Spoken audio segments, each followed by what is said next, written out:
Hopefully you're here to learn about Viking wire weaving. I have a brief slideshow. I'm going to talk briefly about basically just show examples of extant pieces that have Viking wire weaving in them, so you can get an idea for what the end product for this metalworking technique, it's not really metalworking in the normal sense, it's wire weaving, this weaving technique can produce. And then I'm going to go through and demonstrate how to do it. I'll go through basically the supplies that you need and then the basic steps for doing wire weaving. I personally really love this as a craft because it's very portable. It's very easy to set it down and pick it up again. And it's very useful. I tend to use it to make circlets, which is great because I always lose my circlet and then I have to make another one. And it's very easy to do just like sitting around in an event. So these are some photos of extant pieces that have or like were constructed using wire weaving techniques. I got these images from earlysweden.wordpress.com. The person who runs that blog actually also has another YouTube video of someone else talking through wire weaving. So if it's helpful for you to have multiple perspectives on how to do a thing, I recommend you check that out. It's a good video. It's long, it's like an hour and a half long. You might have to plan your time accordingly, but I recommend that. These are a few examples of pieces. Most of the example pieces that I have found in any documentation or people talking about generally are sourced from the Scandinavia, kind of Finland, Sweden regions. And here are a few examples. The one in the top left corner, you can see it's a long chain, probably something you'd wear around your neck that terminates with 2 rings. And then there's a connecting piece that I personally think kind of looks like a moose. But it's a connecting piece that then has a hammer-shaped ornament hanging off of it. And if you glance at the other pictures in here, you can see that's very common, at least with the ones that I've found, which is you have your wire woven chain that's used to hold some sort of adornment, a token, a pendant, you can pick a thing. If you think about this in the SCA context, it means it would be very easy to use this technique to create something to hold and some sort of regalia that you have won or something that you just enjoy wearing. Let's see if I can advance this. Yep. A couple of pictures that I trimmed from an issue article that was talking about this was talking about the distinction between this technique, Viking wire weaving, and another one called trichinopoly, which is similar, but it's a slightly different weaving technique. And I'm not talking about that today, mostly because I don't know it. But I picked these 2 examples because they're essentially different. One is the one on the left here is a close-up of the like end pieces, the finishings. And from this, and from other pieces that I've looked at, the ends of wire woven pieces are generally not like very fancy. It's you get to the end, you wrap the end of your wire around, tuck it in, smooth it off so that it doesn't poke you, and then you're done. Like there's sometimes you can thread loops through it to attach it to rings and things like that, but generally the finishings are very, they're not highly like decorative. And then the image on the right here is my personal favorite because this is an example of a long piece that's composed of many short segments, short wire woven segments that are all connected with rings. I personally really love this, and it's been on my project list to recreate something like this because what I want to do is use this and another technique to wrap, basically you can wire wrap coins to create essentially like an adornment that I can wear with my Viking clothing that will have all of my like SCA site tokens on it. But I love this one. And so these segments, I think they're I'm trying to remember from when I read the article, but I think they're like 1 to 2 inches long. They're pretty short. So those are a couple of examples of things you can make. This is what we're going to do for the rest of the class. So I have listed on here the supplies that I'm going to be using today, as well as this is essentially all the tools that you need to do wire weaving. I'm going to be using a large gauge wire. I'm also going to be using a smaller gauge wire. This is generally gauge 24 to 28. This is what I'm going to use for the actual weaving. The gauges of these wires aren't like mandatory. They're not required. You can use thicker wire, you can use thinner wire. If you learn this technique and want to try doing it, you can experiment with different wire sizes. There's no rule that says it has to be this thin or it has to be this thick. Generally, it's just the wire needs to be thin enough and flexible enough that you can weave with it without breaking it. You need a dowel. The ones that I'm going to use today are about 1/2 inch in diameter. The size of your dowel, again, can be variable. I've seen someone weaving with a dowel that was probably like 1.5 inch diameter, maybe 2 inches. It was big. It was a big, thick dowel that she was weaving around. You can use the smaller ones like I'm doing. It's like a 1/2 inch. And then I've done weavings. I don't recommend this, but once at an event, I did a wire weaving around a pencil because I was looking for something to do with my hands and that's all I had.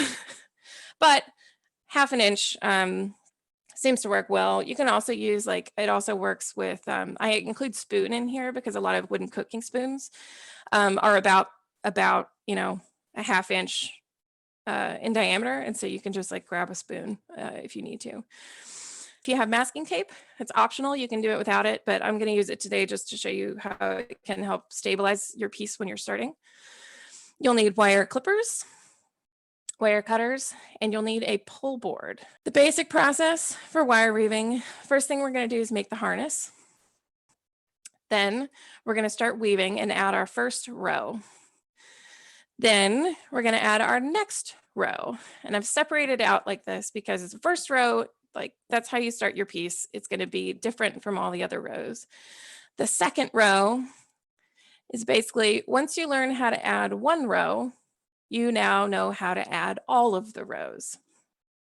We'll go through that. Then I'm going to walk you through how to add a new piece of wire. Once you can add rows and once you can add wire, then you can make a piece as long as you want. And then the last thing I'll do is I'll talk about finishing and I'll show you how to use the pull board to draw your wire down to your weaving down to the diameter that you want. The gauges of wire that I'm going to be using today, this is my thick gauge wire. I want to say it's like 20 gauge.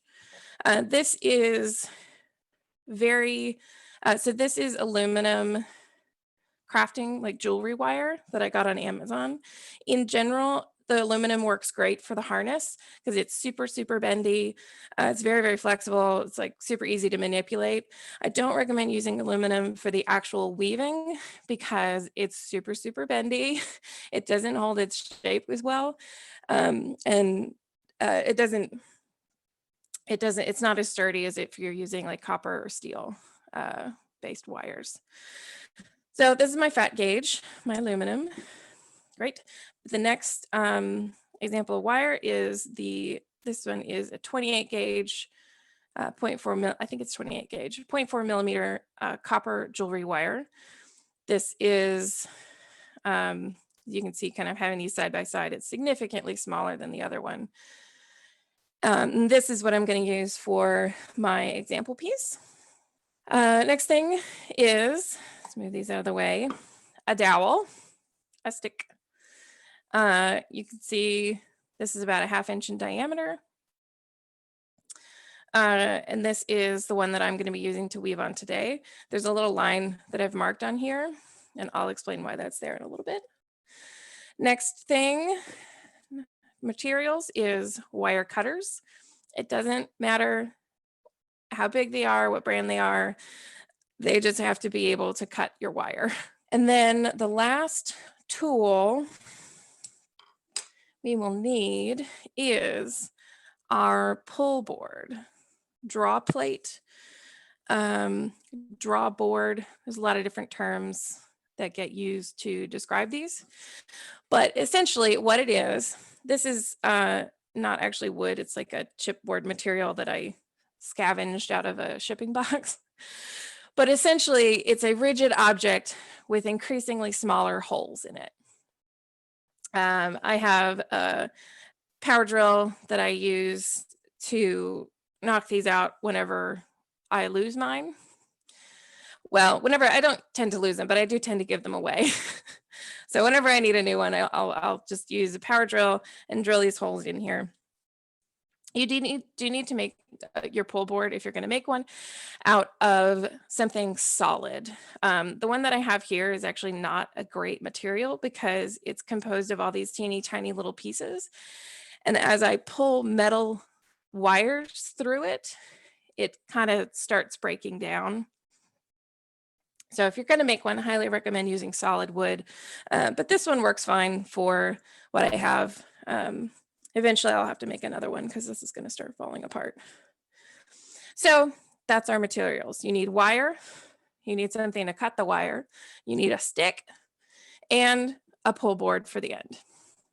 All right, now we're going to start with the making. So how do we actually weave wire? We're going to weave wire around a stick and hopefully produce something that looks and feels kind of like jewelry or chains. So what we're going to be producing with wire weaving is, I'll start with my big one.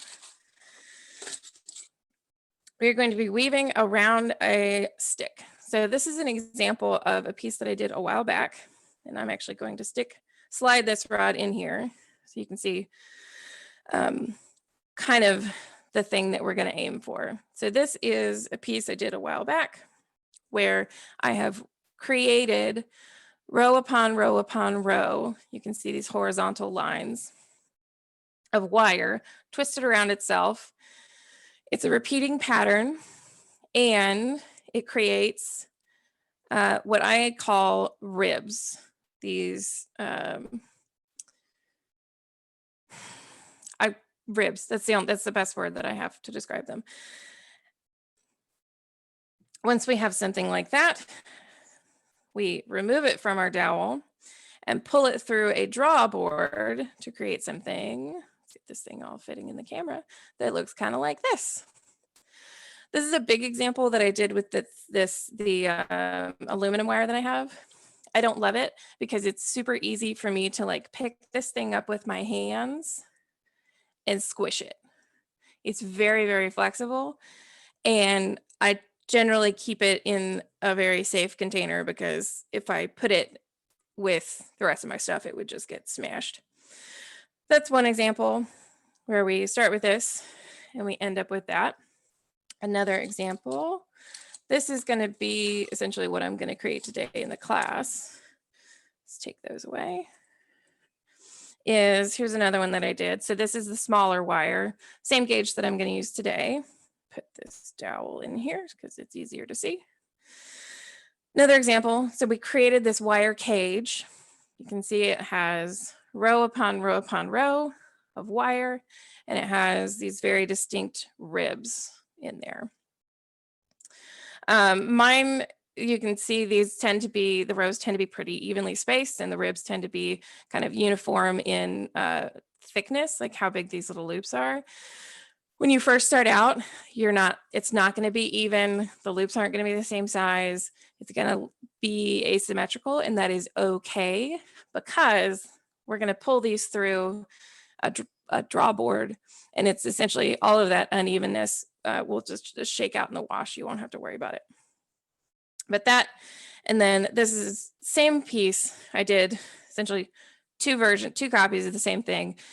Started with this, pulled it through my draw board, and ended up with something like this. This is a very short segment. Like one of the examples that we showed before, this could be one piece, one section out of a much longer piece if we needed it to be. One more example, I actually have more that I'll bring out at the end of the class, is, I like this one. You can create longer pieces. I did this one using rainbow wire because I'm experimenting with the length to see if I can't make a rainbow circlet. But this is another example. It's the same gauge wire that I'm using today. I think it's 28 gauge. Copper jewelry wire that I have pulled through and did very extremely rough finishings on the end. You can see I just kind of gathered a bunch of loops together for this one. It's very, very, very rough. And you can see the end on the other side is similarly. It's like these aren't terribly well finished. That's partly my personal preference. I don't put a lot of energy into the finishings because generally I'm going to put it through a ring. I'm going to put ties on it, and so it's not the part of the piece that's going to get a lot of eye attention. And so I generally leave them pretty roughly finished, but you don't have to do that if you don't want to. What we're just about to start doing is creating the harness. Because if I have a stick and a length of wire, it's very hard to start weaving if I don't have something to secure my wire against. The harness is what gives us that. This is an example of the one that I use most of the time. This is not going to be the only way you can make a harness, but this kind of design works well for me, and you can reuse it, which I find to be super helpful. What I'm going to do is take my thicker gauge wire. Again, for this one, I'm using aluminum jewelry wire. The example that I have here, this I made out of same gauge. I think it's still like 20 gauge wire, but this is copper, and so it's actually a lot more sturdy. In general, I prefer the copper wiring. But we're going to take about an arm's length of this wire. So let me do that. Cut it with my wire clippers. And now I have, it's not all going to fit on my camera, but I have about an arm's length of this wire. To create this harness, and I'll keep this one here so we can see it, what I'm going to do is wrap this wire around about 3 fingers, 3 to 4. Doesn't need to be more than that, but I'm going to wrap it around so that I get a number of loops. I'm going to talk about this first before I do it. So the harness that I have here, and as an example, you can see it has 6 legs. You can call them arms, legs, appendages on it. The example pieces that I have here, I was talking about these ribs. This has 6 ribs on it. The number of legs that you create in your harness gives you the maximum number of ribs that you can add to your piece. Now, the number of ribs in general is entirely up to you. You can make something with 4 ribs, you can make something with 10, though doing something with 10 ribs is tricky because it's a lot of legs. We're going to take our wire, and I'm going to wrap this around my 3 fingers until I have 6 loops around. I'm going to do one with 6 legs. And so I'm going to, and you may have to adjust it a little bit depending on how much of your harness you have. 1, 2, 3, 4, 5, 6. I believe that is, yeah, 6 loops. I still have a little bit of wire left. That's totally fine. So the next thing that I'm going to do, again, this is our end shape that we're going to do, that we're aiming for, is I'm going to pinch this near the top. The can be super duper near the top. It doesn't have to be, you don't need to leave much of a hole here, but I'm going to pinch it. And then what I'm going to do is take this leftover bit of wire 1, 2, 3, 4, 5. Oops. I'm doing it with 5 legs. I said 6, but I pinched it in the wrong spot. All right, let me wrap this and then I'll put it back under the camera. So I took my leftover bit of wire and I just wrapped it around. This is not very precise. It's just to kind of secure this slightly.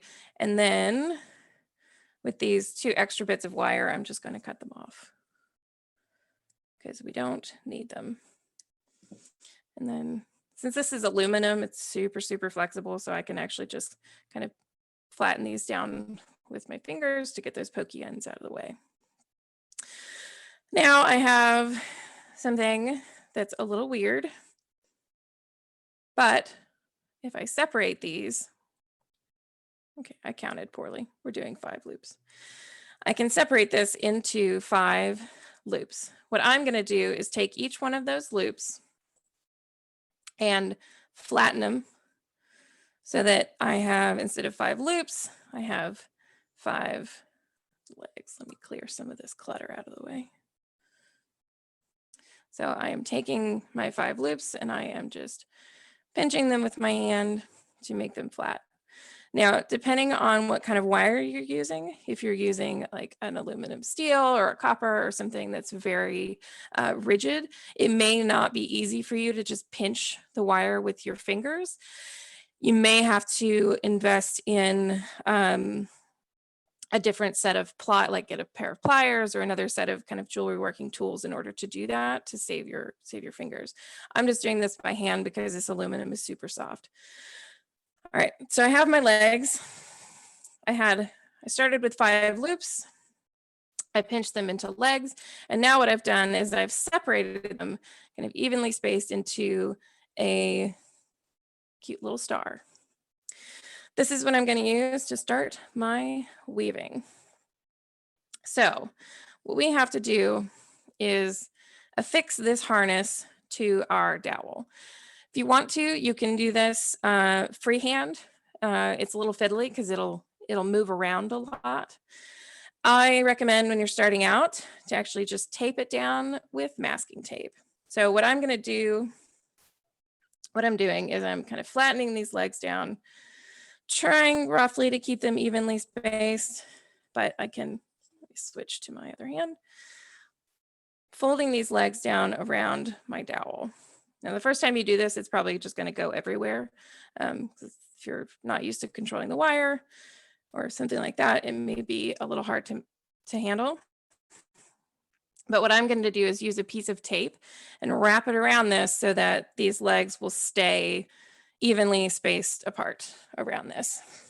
And I'm going to affix my harness to the dowel. The tape is just to hold this thing in place, because if you're not used to working with these things, it's one less thing you have to try and control while you're learning something new. All right, harness, stick, legs. So the last thing to do with the harness before we can actually start putting wire in this is I'm going to bend each one of these legs up into a U shape. We're going to do that to each one because this is going to be our starting point for each of the ribs in our piece. So I'm going to go around and flip each one of these up. I'm going to try to get them so that they are the same height, but if they're not, it's fine. This is a relatively forgiving technique. So I'm flipping all of these up. Boop-a-doop. There's my last one. So now I have a harness on a stick. Now we're going to go to step number 2, the next step, which is adding wire. Let me make sure this is going to show up. Yes. So what I'm going to take now is my smaller gauge of wire. This is, I believe, 28 gauge copper jewelry wire. It's blue. In period, obviously, they wouldn't probably have blue wire, but I think it's pretty, so it's what I'm using today. It also shows up pretty good on the camera. So when you're doing wire weaving, you want to start with a piece of wire that's about an arm's length, on basically at the length of your arm. It doesn't have to be precise. And you generally don't want to go much larger than that, partly because then you're working with a really, really long piece of wire and it can swing around, it gets unmanageable. The other part is if you're working with a really, really long piece of wire, it makes it, it's a lot easier to get it, to bend it, to get it kinks in it, to break it. So arm's length of wire generally works pretty well. So I'm going to take this, pull out an arm's length. For me, that's ends up being about 3 feet, but again, it doesn't have to be precise. All right, so now I have my wire and we're gonna start weaving. What I'm gonna do is pick a rib, does not matter which one. And I'm gonna take about, what is this, about 3 inches down into my wire. And what I'm gonna do is essentially place the wire. Let me get the end in here too. So we have the end. All I'm doing is laying this wire along the dowel next to one of my ribs, and I'm gonna secure it with my thumb. What we're gonna do is take this wire and loop it around each of these legs. I'm gonna be going where my loops will be going up the right side of a leg, over to the left side, and then underneath. You can go the opposite direction, but I'm going to be going weaving from left to right today. So I'm going to go up on the right, cross it over, and bring it down. And what that creates for me is a little X. These X's will be useful. I like to, when I'm starting, put my thumb on top of that X because it holds things still. Because then I'm going to rotate my dowel, go up on the right side, get that thing to focus, cross over, and then come down and around. I've created another X. I'm going to secure it with my thumb, or rotate the dowel, and we're going to go continue around, looping around each one of these legs. Boop. And my last one, a little bit bigger. All right, so now I'm gonna just do a slow spin around so you can see what I did again. So I started here, this is about 3 inches on the starting string. It's approximate. The more you do this, you probably can use way less at the beginning, but when in doubt, use a little bit extra wire because if it's too long, you can always cut it later. So what I did is I looped around each one of my legs to create the first row of my weaving. Right now, it doesn't really look like much, but we're gonna fix that. All right, now I've twisted my wire all around this. So this is our, kind of the next important thing is I have looped all the way around my dowel. How do I keep going? That's what we're going to do next. So when we created these loops, we created a little X place where the wire crosses over itself. That is going to be what we focus on. When you're continuing around your weaving, what you need to do, my wire's trying to get in the way, is take now the other end of your wire. We haven't done anything with this end yet. You're going to take the other end of your wire and you're going to thread it. So for these loops, remember I went up on the right side, over and down. From the right side of this X, I'm going to thread the wire behind the X. I'm going to rotate it so you can see the wire that I'm threading through is between the X and the dowel. So we're threading from right to left behind that X. Then we're going to slowly pull the wire through. Now, for this one, it can be very, very loose. You don't need to pull it super duper tight. Just pull it through so you get rid of the excess there. I'm going to do that again on the next. So rotating the dowel around the next intersection. I haven't done anything to that one yet. I'm going to take the end of my wire, going from the right side to the left side. I'm going behind the X. Whoop. And then if I can get my wire, I pull the excess out of the way. And again, swing around to the right, to the right, to the right. Continue around. We're threading the end of the wire behind the X. And only behind the X. When you're doing this, it can be, you have to be careful because if you like go too far, you can end up going like through another loop or behind another X. And you don't want to do that. You only want to go behind the one intersection that you're focusing on, and then pull the excess. My wire has gotten stuck on my masking tape. Pull that through, and then again, swing around. So this is now essentially the same process we did going around each of the legs. We're simply starting from the right side, looping across, and then coming down and around. I'm going to do the last one here. Behind the X, and then pull the excess out of the way. In general, when you're starting out, you want to have like a light grip. You don't want to pull it really, really tight, because the tighter you pull it, the more snugly it will basically wrap around the dowel, and the harder it'll become to work with, because then you won't have any sort of leeway to actually fit behind those intersections. So in general, be delicate with it. So that now I'm going to do another spin around and see what's going on. Is we can still see my starting loops at the top.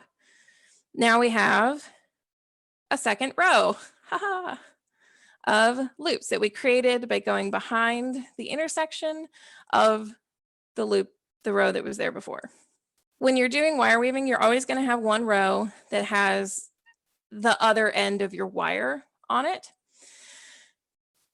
I'm going to speak briefly about how you need to approach this row, because it's a little bit different than the others, because not only do I now have an intersection here from the last loop that I did, I also have this end. Now the process here is essentially the same. I'm going to go now. I have, let me see if I can use this as a pointer. I have this lowest intersection here that's from this loop that I did.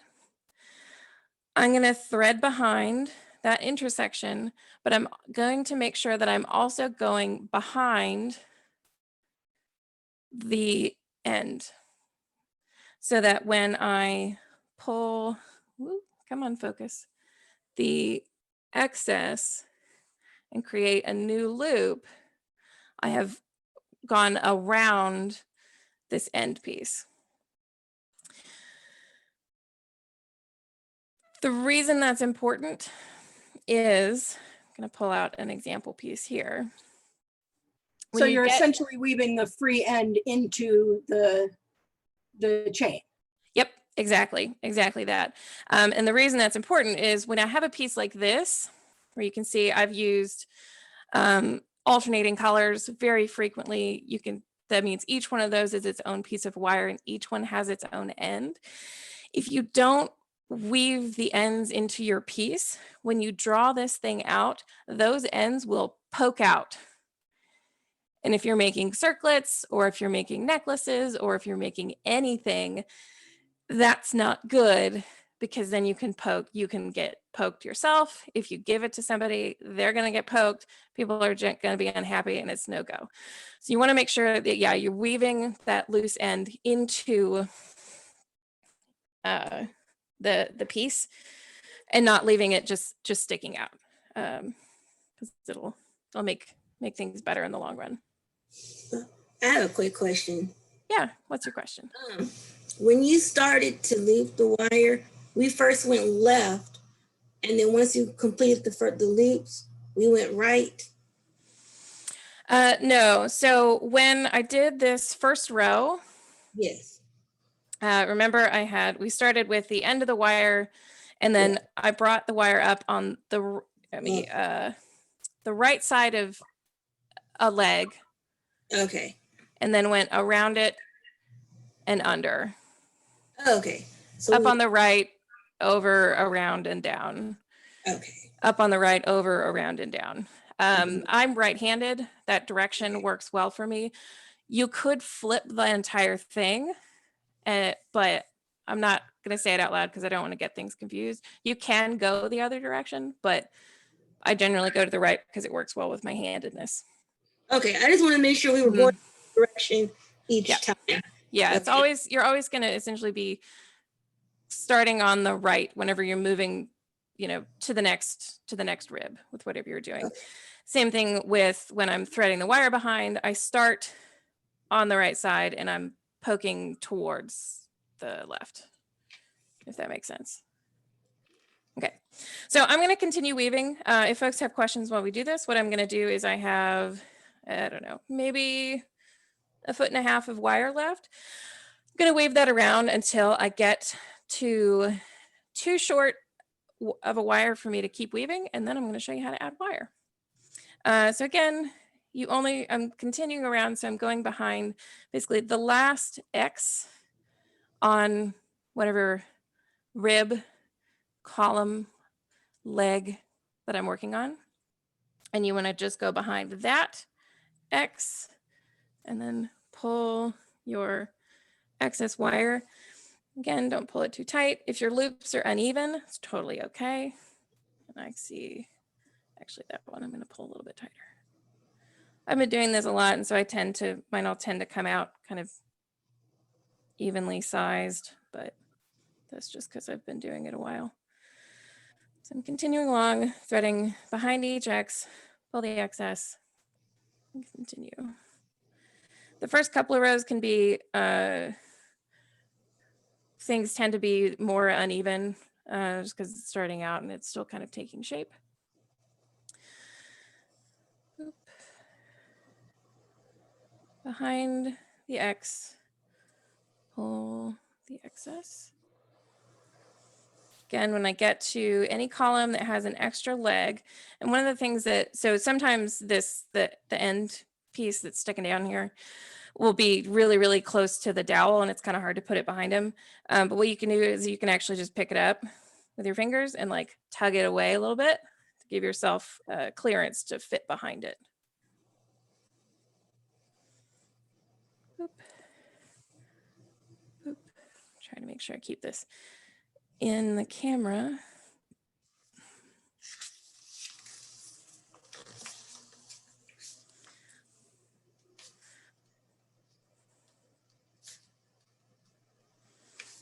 This is the part where it can be very, if anybody's done like knitting or crocheting or made, I can't remember what the name of it is. Spun thread can be very just kind of zen because you're just doing the same thing over and over and over again. Chainmail. Tatting. Chainmail. Whoop. Okay, so this is a good example of something that can happen. So I thread my wire behind the intersection, and as I was pulling the loop, my wire got caught around one of my legs. Whenever that happens, what I'm going to do is just very, very gently unhook that. If you get kinks or sharp bends in your wire, more often than not, your wire is going to break early. Fortunately, if your wire breaks, it's very similar to adding a second piece of wire. So I'll talk about what to do if you break your wire here in a minute. And I'm just continuing on. I have about 6 inches of wire left. I'm going behind the end.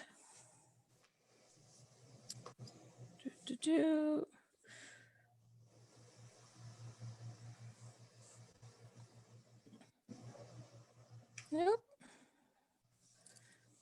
Behind the X. Oops, sorry.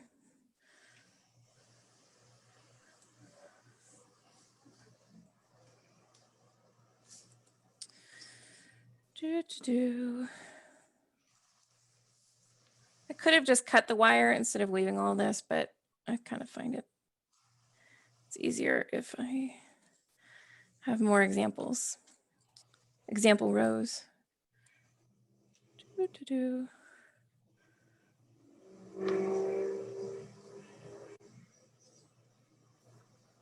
And Kira, this will all be sort of pulled taut when you're kind of at a certain point. Yeah, that'll be the last step is we will pull it through a draw plate.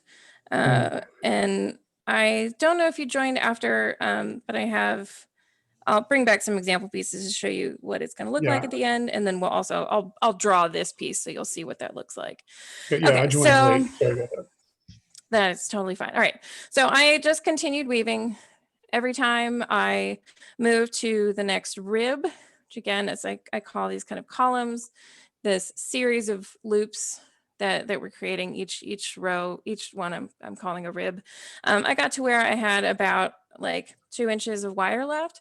That's too short for me to work with.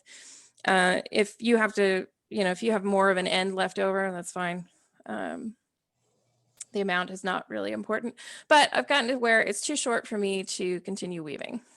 So next step is to add some wire. You want to keep track of basically the last loop that you made, because that is where we're going to start in next. I'm going to use a different color of wire. Whoop. You do not have to use multiple colors of wire, but it can be very pretty. And at least for this demo, it'll show up better on the thing. All right, so we're adding a piece of wire and weave that a little bit, then we're gonna draw it, and then that will be all that you need to know.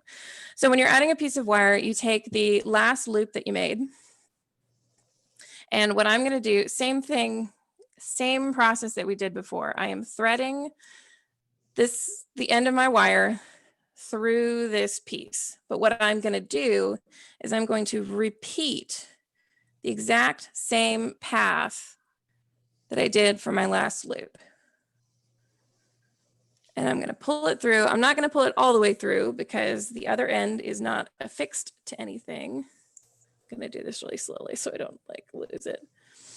And I'm going to stop before I pull the end through. And what I'm going to do at that end is line it up with the other one, hold it with my thumb, and now I keep weaving and move on to the next intersection. That's it. That's the complicated technique for adding a piece of wire. I'm going to remove this and do it again so you can see what I was talking about. So I can do this again. So I've taken another arm's length of wire that I'm going to weave with. I find the last loop that I made. I repeat the same path. So I'm going behind the intersection from the row before, pull the wire through almost all the way till there's about 3 inches of end left. Hold the end with your thumb, pull the wire down and around. And now with my pink, I think this is pink, it might be purple. I'll call it pink. With my pink wire now, I keep weaving. So I go behind the X of the previous row. Oh, this is way longer now. Pull out the excess and continue around. I will do a full circle here to show you how to deal with that intersection. Here's another example of something that can happen. When you have any sort of wire, it can tend to try to pull itself into a figure 8 shape. Don't let it do that. Don't let it do that because it will kink and then it can break. And so you just untwist it and then you can keep pulling it through. We don't kink shame our wire. Well, no, don't kink shame it, but also don't let it kink. There will be no inappropriate kinking with this wire. Yeah. So, and I'm continuing around. So again, when I get to any rib that has an end, you want to make sure that you're going behind the end so that that is being included in your loop. You're basically going a full circle around it. So quick question, Sure. on those columns, the distance between the straight lines is different. Some of them are closer and some of them are further away. Is that a problem? It is not generally. Generally, no. If you're trying to do something that's like really, really, really precise, maybe it could be a problem. But in general, no, it's not really going to matter, because once I start pulling this through my drop board, my pull board, right, most of that's going to shake out in the wash. The wire will kind of massage itself and move itself around, and you won't have to worry about it. When I'm working on a piece, I tend to prefer that all the columns be evenly spaced, just because I think it looks better when I'm making it, so that when I show people, oh, look what I'm making, it's all like tidy. But no, it doesn't. They don't have to be evenly spaced. However, if you do have, so in this piece, I have two columns here. They're pretty far apart. And then I actually have, this is a good example, two columns here that are walking closer together. Basically, they're getting closer and closer together. You can adjust the separation between them. And you basically can control it by, so when I'm pulling this wire through, I'm creating an intersection. If I pull it really far, that intersection will move to the right. If I loosen it, give it a little bit of slack, the intersection will move to the left. And so depending on how you're pulling that string across, you can control where that intersection ends up. And you can then kind of walk your rows back further apart from each other. Okay, so I'm now at a weird, let me scoot this over.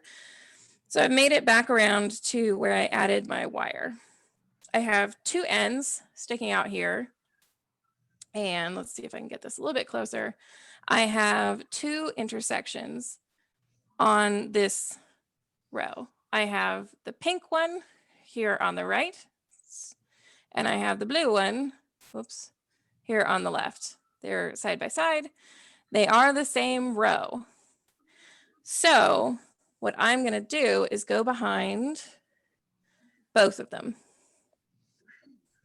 I'm going to go behind my new pink intersection and behind the blue one that was there before, and then pull out my slack. Oops, more figure eights that I gotta fix. So now I've gone around both of them, which means both of those ends will now be contained inside the piece and won't be pokey.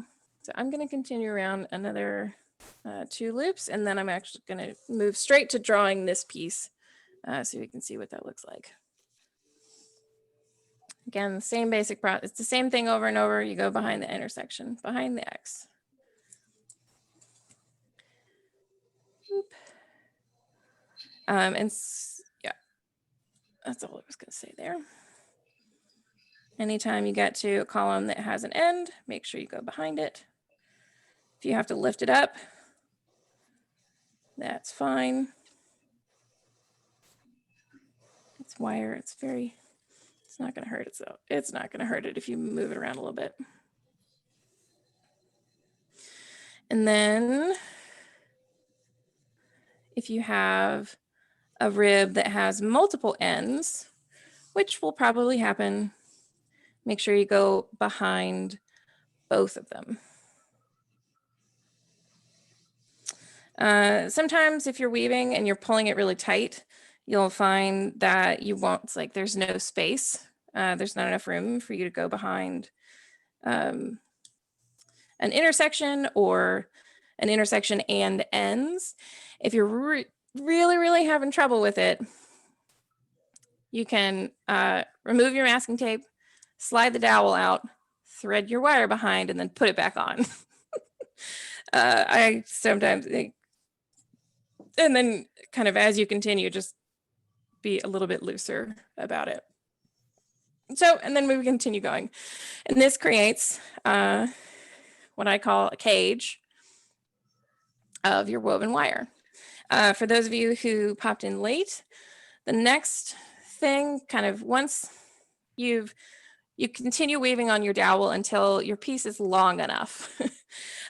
Generally, when you draw a piece out, you're going to get another like a third more of length. So the cage here that you've woven will generally be about 2/3 of the final length. So you'll get half of this again. And so then you can draw your piece through to create, this is a small example of a little piece that looks like this. And so let's do that. So I'm going to take the masking tape off of my dowel. I'm going to not do it under the camera because that'll probably be real crazy to look at. I've removed my masking tape. So there's two parts to getting this piece off that I want to talk about. One is what to do with the ends. You can see right now I have 4 very long ends that are just sticking out here. Generally, when you're weaving, I leave my end, I basically leave it long until I have gone through at least 4 rows of the weaving. I try to do at least 4. If I can do 5 or 6, that's generally good. But basically, you want to make sure that you've gone through at least four rows of weaving to make sure that you have multiple rows of this that are containing that end that prevents it from poking out later. Once you've done that, you can just snip these off. Make sure not to snip your actual weaving. You just want to get that one wire. You can just trim those off as you go. Be careful with the wire bits. They're pokey. They can hurt if you step on them. Pets and children and, you know, other people could get these. You want to make sure you dispose of them safely so that nobody ends up eating them or getting hurt by them. But so I'm going to go around my newest piece, right? I only did like a row with it. So I'm going to leave those long because I know they're not well contained, but I'm going to trim these just so that they're a little bit more manageable for me while I show you what drawing looks like. Not drawing with a pencil, drawing through a board. So first part there was tidy up your ends.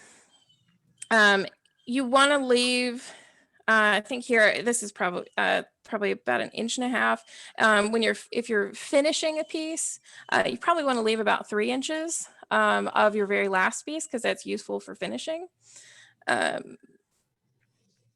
But now we're going to remove this. So the legs that I made for my harness, originally we flipped them up so that we had something to weave around. Now we're going to bring them back down so that we can slide our weaving off. Boop, boop, boop. I'm just straightening these, flattening them, and most of the time it'll just slide right out. And so then this harness is reusable for the future. Yay.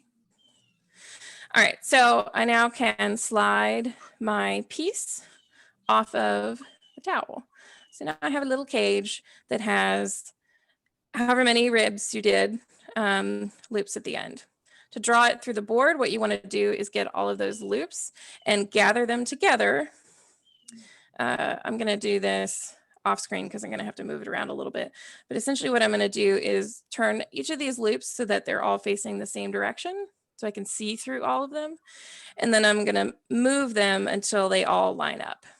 So I'm going to do that off camera because I won't be able to hold it still. I don't want to have to make you guys suffer through looking at that. And now they are roughly in a straight line. I'm going to take a length of wire and thread it through all of those loops. These aren't super well lined up, but that's okay because it'll do that. So I've now threaded a piece of wire through each of those loops. And the string that I have here is, for the moment, just something that I can use to pull. So that's that. All I did was take the loops at the top of my ribs, threaded a wire through all of them. You can also use a string. A string actually might be better because you can grip it That better. doesn't have to be it could be non-decorative, right? Yeah, Like, it doesn't have to be whatever. fancy at all. This is just so I Floral can yank on wire it. or whatever, right? Yep. And so a thing to notice is when I did that, you can see, if this is a good angle, that the top of your piece will start to kind of create kind of a cone shape as you pull on it. And that is okay. And in fact, it's intentional. And you can, as you pull on it, your piece will get longer and skinnier. And that is good and desirable. Now I'm going to take my pull board and start drawing my piece. So I have this length of wire. I'm actually going to shorten it because this one's really long. Boop. I'm going to poke the ends through a hole, grab it from the other side, and start pulling. And when you first make your piece, it's going to be probably too big for your biggest hole. And so you just very, very gently, let's see if I can get this to focus a little better, pull your piece through the hole. Whoop. And you can see that this piece already has changed shape. So as an example, this is one that I wove around. It was a slightly bigger dowel, but you can see there's a huge difference now between these two. It's rounder, it's the loops kind of moved around. It's very fine.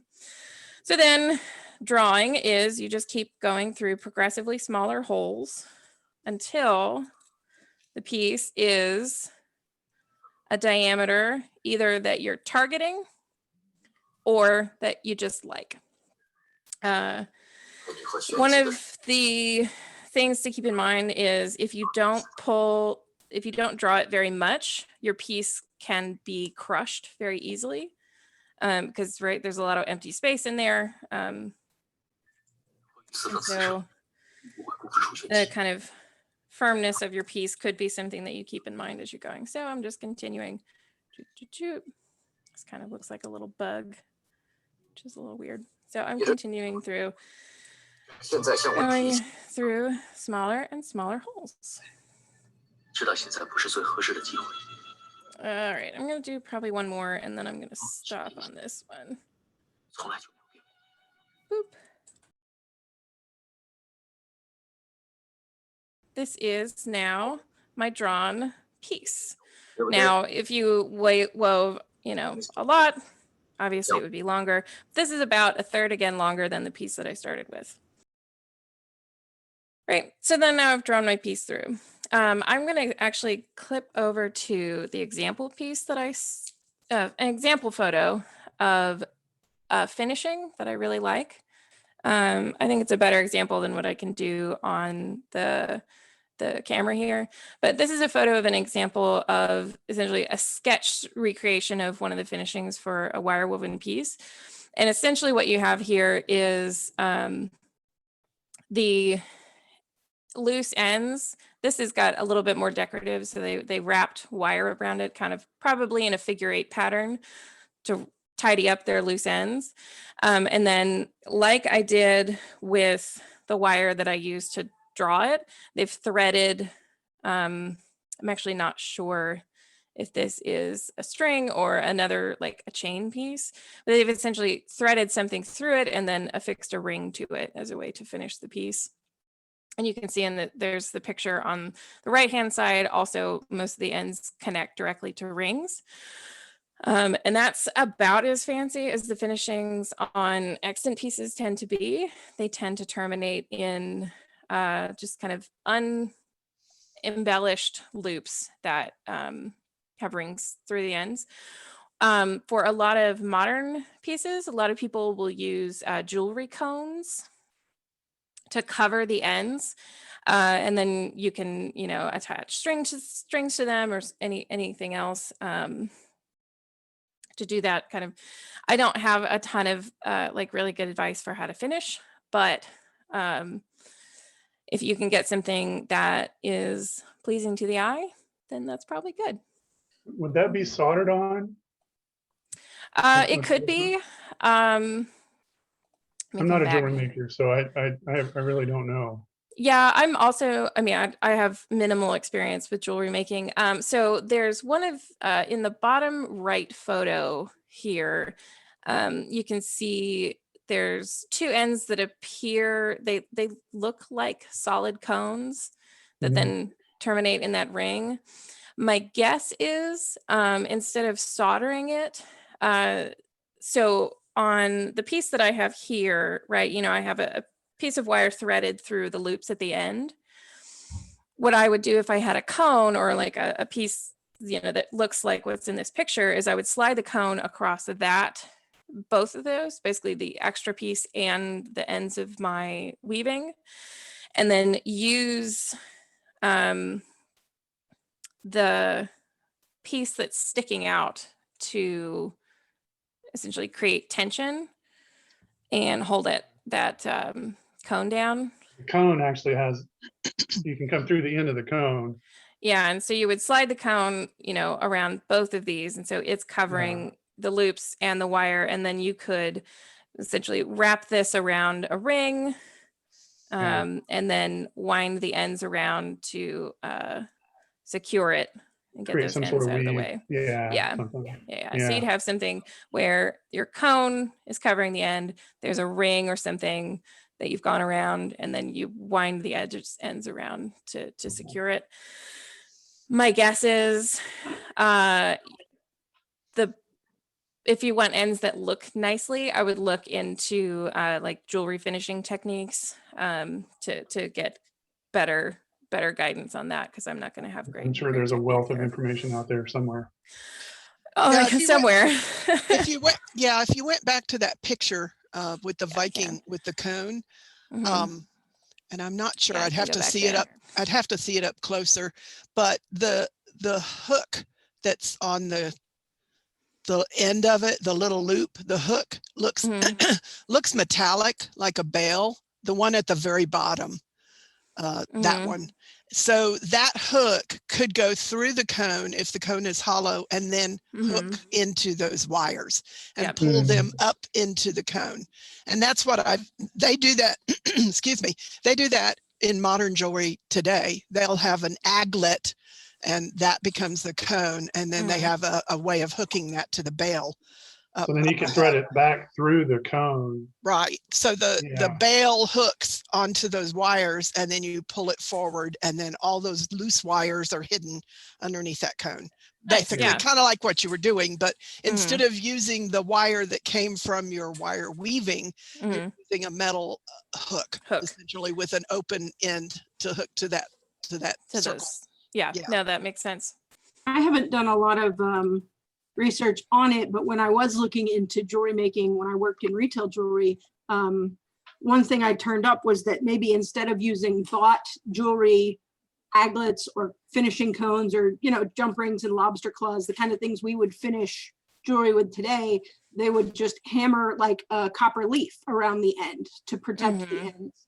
And then they could use those trailing ends and the trailing pole wire to join to each other to make a finished piece. So they would protect the ends with just a hammered copper, a hammered silver, or gold, you know, depending on how well financed a piece is. And were these generally, these generally weren't, they were just like full, I don't know what the term is.